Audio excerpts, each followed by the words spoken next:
नमस्कार मित्रमैत्रिणींनो, माय लाईफ या आपल्या यूट्यूब चॅनलमध्ये सर्वांचं स्वागत आहे। आज आपण बनवणार आहोत महाराष्ट्रीयन स्टाईल मटकीची भाजी। एकदम सिंपल महाराष्ट्रीयन स्टाईल मटकीची भाजी बनवण्यासाठी सर्वात आधी मी पाणी उकळत ठेवलं आहे, त्याच्यामध्ये हळद आणि मीठ टाकलं आहे। पाणी छान उकळायला ठेवलेलं आहे आणि इथे मी कांदे भाजून घेत आहे। पाणी उकळल्यानंतर मी आता त्याच्यामध्ये मटकी ॲड करून घेणार आहे।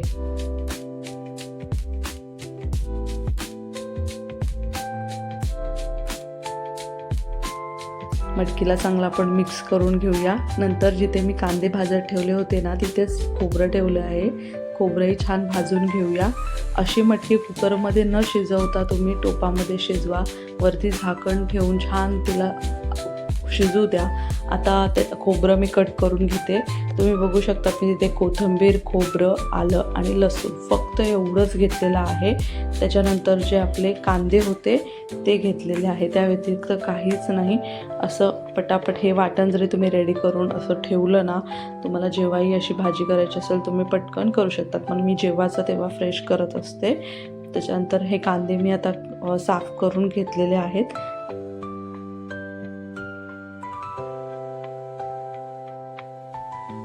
तुम्ही बघू शकता आता मी हे लसूण, खोबरं, सुकं खोबरं आहे, त्यानंतर कांदे आहेत आणि कोथिंबीर, ह्या सगळ्यांना आपण छान मिक्सरमधून वाटून घेऊया। आता आपलं भाजीचं वाटण रेडी झालं आहे। त्यानंतर मी माझ्या मुलीसाठी थोडंसं तेल घेतलेलं आहे आणि जे तयार केलेलं वाटण आहे त्यातलं थोडंसं वाटण टाकलं आहे। थोडी हळद आणि लाल मिरची असं टाकून त्याला छान मिक्स करून घेतलं आहे।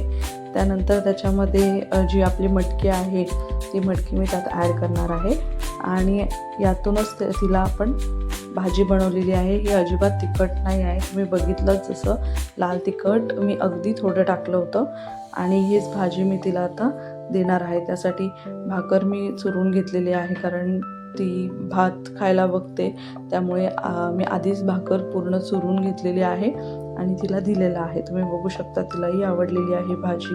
अशा प्रकारे तिने पण तिचं जेवण एन्जॉय केलेलं आहे। चला आता आपण आपल्यासाठी काय बनवायचं ते बघूया।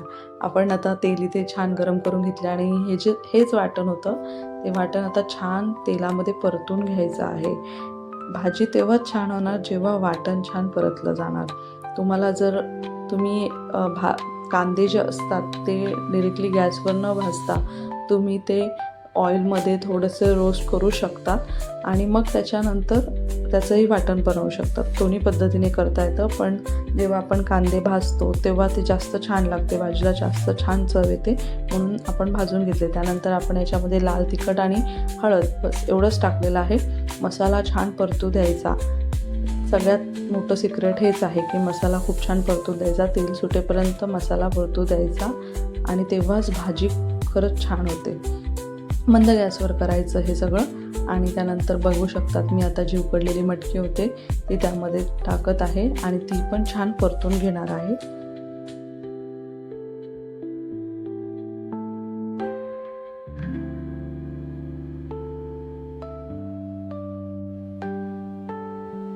अशी सर्व मटकी आणि जे काही मटकीचे पाणी होतं त्यातच खरी चव असते, तेही मी सगळं ॲड करून घेतलेलं आहे, छान मिक्स करून घेतलेलं आहे आणि शिजायला मी ठेवून दिलेलं आहे। छान उकळी येऊ द्यायची भाजीला आणि मस्त सुंदर अशी भाजी ही तुमची महाराष्ट्रीयन मटकीची भाजी तयार आहे। अशाच नवनवीन महाराष्ट्रीयन रेसिपी बघण्यासाठी आपल्या चॅनलला नक्की सबस्क्राईब करा। तुम्हाला व्हिडिओ आवडला असेल तर लाईक नक्की करा आणि शेअर करा। थँक्यू।